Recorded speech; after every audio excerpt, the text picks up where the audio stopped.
A book and traveling review by Michele Wu of Traveling Reads. The book, Letters to Oma by Marj Gurasich. The location, New Braunfels, Texas.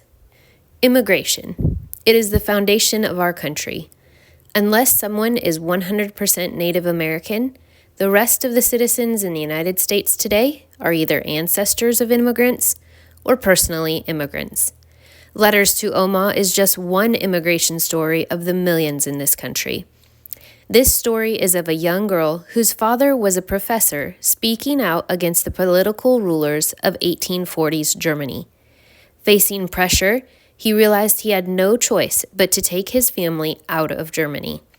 The story begins as the family sets out for North America, specifically Texas. Young Christina writes of their experiences in letters to her Oma, or grandmother, who has been left behind in Germany. From the sea voyage to the arrival on the shores of Texas and the first year of settling into this new country, Christina is longing for the familiarity of home and of Oma, yet also trying to assimilate into and embrace becoming an American. Through unfathomable hardships, the loss of household goods from home, as well as the loss of precious family and friends' lives, Christina tries to take a look at the positives and their survival in this new land. Germans looking for a way to escape oppression began what was called the Adelsweren. In the mid-1840s, just after Texas had become the 28th state of the United States, the Adelsweren, that I may not be saying correctly, was a society formed to provide land, housing, horses, and items to begin farming to Germans who desired to emigrate to Texas. Land was purchased by the society and promised to those coming from Germany as a way to start off well in their new land. While great in theory, the Adelsweren quickly ran out of land and funds as over 7,000 German people immigrated to Texas between 1844 and 1847. This left new arrivals with nothing as they landed on the shores of Texas, leaving them to fight for survival in their new land. And fight for survival they did.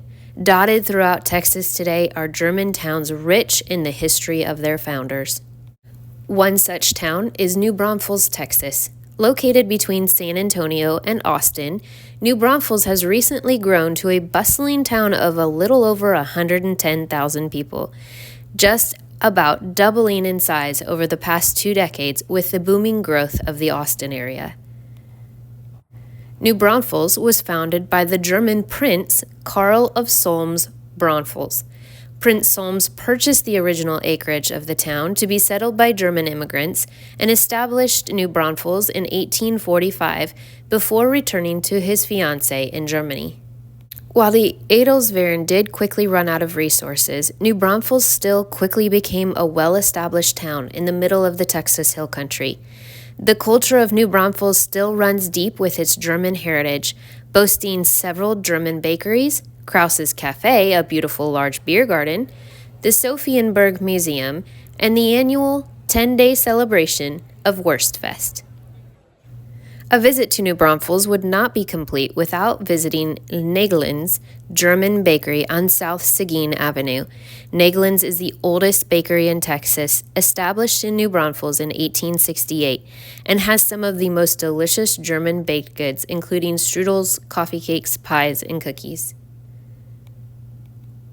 The Sophienberg Museum, just a few blocks from Nägelin's, is a great little museum showcasing the history of Prince Solms and the German immigration to Texas.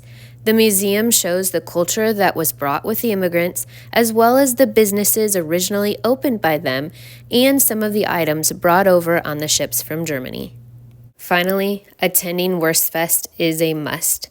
Taking place for 10 days in early November, Wurstfest started in 1961 as a festival to honor sausage.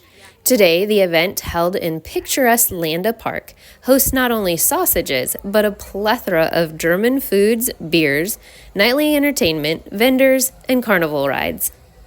This month, I got to introduce my parents to Wurstfest. We tried chicken on a stick and potato pancakes, and were entertained by a rock and roll head-banging accordion player.